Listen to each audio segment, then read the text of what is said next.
Hello viewers, I am Manoj Upane and here I am bringing you the checklist for concrete slab while casting. Technical points need to be considered while casting as it differs in the strength of concrete.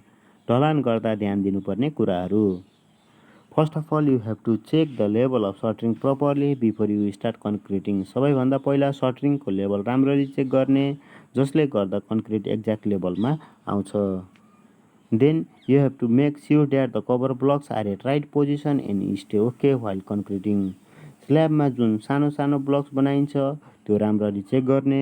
Reinforcement बार र कभरको बिचको thickness maintain हुनुपर्छ. If the concrete is prepared at site, carefully handle the process of batching, water content, mixing and testing of fresh concrete as it differs in the strength of concrete. And if you have to prepare the cubes, then the fresh concrete needs to be used.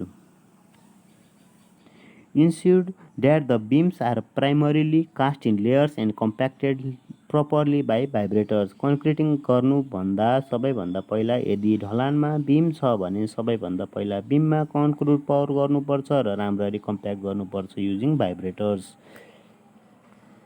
Make sure that one carpenter and one helper is always present under the shuttering slab to confirm that it is supported well and will stay constant during and after concreting. कन्क्रिटिङ गर्दा यदि सटरिङले आफ्नो ठाउँ छोड्यो भने and if carpenter and helper is there, then there is no need to stop concreting.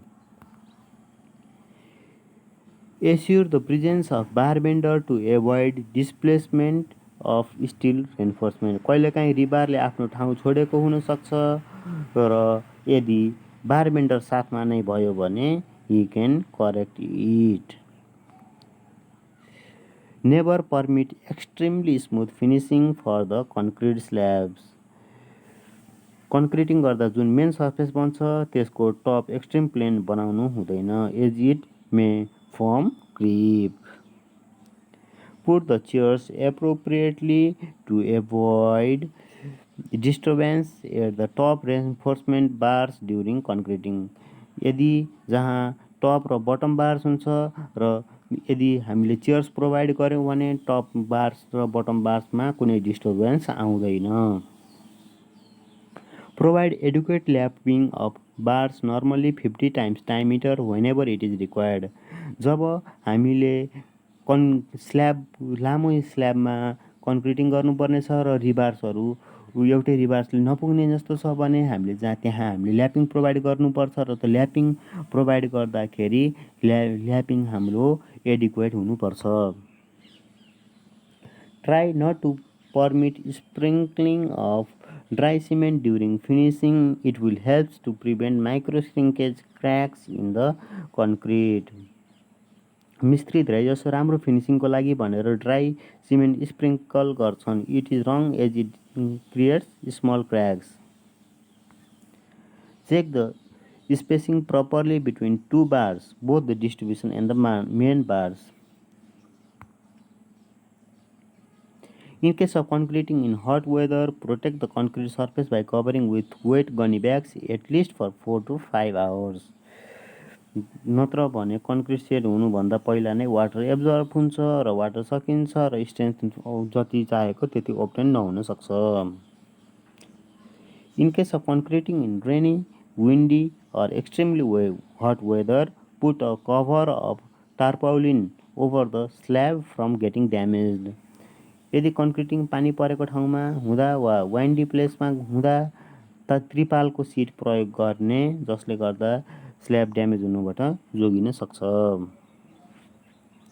Try to prevent cold joints in the casting slab.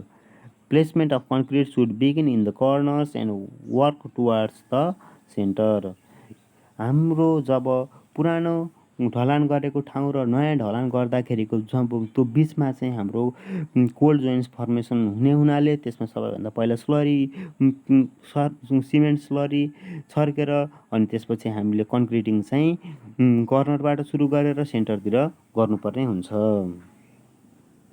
To prevent plastic shrinkage cracks in the concrete slabs, avoid drastic drying of green concrete. हामीले plastic श्रिङ्केजका क्र्याक्सबाट जोगाउनको लागि green concrete fresh कन्क्रिटलाई हामीले चाहिँ drastic try गर्नु हुँदैन, बरु cure गर्नुपर्ने हुन्छ। Ensure full compaction and complete finishing of the concrete. हामीले कन्क्रिटलाई चाहिँ राम्ररी कम्प्याक्ट गरेर मात्रै फिनिसिङ गर्नुपर्ने हुन्छ। At the end whole slab needs to be checked properly. जो कन्क्रिट सेट हुनुभन्दा पहिले नै राम्ररी स्ल्याब राम्ररी चेक गर्नुपर्ने हुन्छ। Thank you for watching and don't forget to like, comment and subscribe this video.